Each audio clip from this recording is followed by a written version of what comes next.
Speaking of acting locally, let's shift now to Stuart Schuffman, an expert on living cheaply, traveling, random badassery, and now a grassroots mayoral campaign. Stuart ran for mayor of San Francisco, and although he lost, he and his co-runners, which he'll explain that in a second, got almost 40% of the votes. And it would have gotten more had it not been for the aforementioned inaction by many left-leaning San Franciscans who just, didn't really get around to voting or registering to vote. It was hard. Well, when we were in San Francisco last month, Stuart took some time to talk to us about his campaign, why he ran, local politics, the silence on the leftist front, and living a full life as a broke ass. Take a look. How do you make the connection from travel writing and zine writing and, DIY columns? How do you make that jump to mayoral candidate? Well, I'm an obnoxious loudmouth, so that helps. But I feel like people who are like, oh, I'm not political, I don't do politics, but I feel like life is political. And I feel like the way that you view the world is influenced by the way that your politics are and vice versa. So for me, even though my work hasn't always been overtly political, it's always been implicitly political because of my worldview. And so that's how it informs me. I'm hella progressive. I am people over profits every single day. So it kind of made sense. What was your main platform? Poop. We started off with poop. It wasn't the main platform, but we have a homelessness crisis here. It's terrible. And these are not, people are just it's so easy to be like, oh, they're just fucking bums. Oh. But really, these are people. 71% of them were in San Francisco addresses before they were on the streets here. So there are people, there are neighbors. And that's a bigger issue of solving that. But the smaller issue is there's shit everywhere on the ground. There's human shit on the ground, in the streets. And we can solve that by opening up all these bathrooms that have been closed the past 15 years. You have BART bathrooms, muni bathrooms, public park bathrooms. And if we open those, suddenly all these people can go to the bathroom someplace dignified instead of having to shit between cars on Folsom Street. Why would they even close those in the first place? They started doing it after 9/11. And then then it's just kind of, with the parks, it's they're privatizing the parks. It's part of the whole thing. That's why, that's a longer conversation. But yeah, so really, and also if you can't see right now, let's see if there's any cranes you can see. Yeah, there's probably 2-3 cranes you can just see from right here. If we put a 1% tax on all these new constructions, we could open up 70 new bathrooms on the streets. 70. So speaking about San Francisco, San Francisco seems to be a place of progressive ideas, and obviously it seems that most people are on the left if you're just walking down the street and people watching. So, and San Francisco just passed a proposition to regulate lobbying. So, are people and the tightrope walkers right there? It happens. Yeah. Welcome to San Francisco. Welcome to San Francisco. So do you feel that San Francisco is moving forward on these issues? Do you feel that things are happening so under the radar in these insidious campaigns? Are people waking up to this, or is it still sort of under the radar? Well, there are, look, this is still a seed of progressivism, but in some ways more than others. The people that are still here are fighting to keep what we have and push forward on initiatives that will help everybody.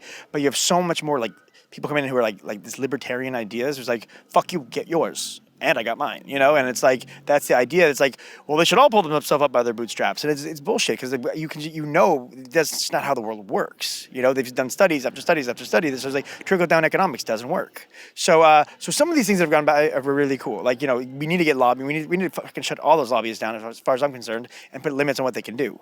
But, I wrote a column recently for the Examiner, who I have a column for every Thursday, about how San Franciscans are hell, we love Bernie Sanders. Bernie's our boy.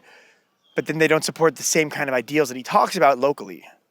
It's yeah, we like democratic socialism. Well, why are our schools so fucked up? Why are we worried about people being evicted from their homes? Yeah. It really does seem to be a disconnect. People will show up to vote for president sometimes, but then they hear that there's a mayoral race or even a state senate race or something like that, and they're like, well, that's not important. I'd like to hear your thoughts on the importance of local politics versus whoever's in the White House. Oh, dude, it's absurd. Your local politics affect your life so much more than national politics. I mean, if you go overseas, having George Bush as your president might make you more of an asshole to other people. But really, your day-to-day life is affected by who's elected as your city councilor, as your board of supervisors, as your mayor, as your alderman, whatever the fuck they're called, wherever the fuck you're from. Those are the people who actually affect your day-to-day life because the laws of your actual home are created by them. So, we just had something like 29 or 30% of the population came out for this election, which was not only sad, it's disappointing, and it's just fucked up. And you said you mentioned earlier before we started the interview that you'd pass people in the street and they're like, "Hey, Stuart, I love what you're doing. I love what you stand for, but I'm not registered to vote." Yeah. Like, how do you bridge that gap? I just flip them off. I don't know. I mean, we need better education around that. We need better.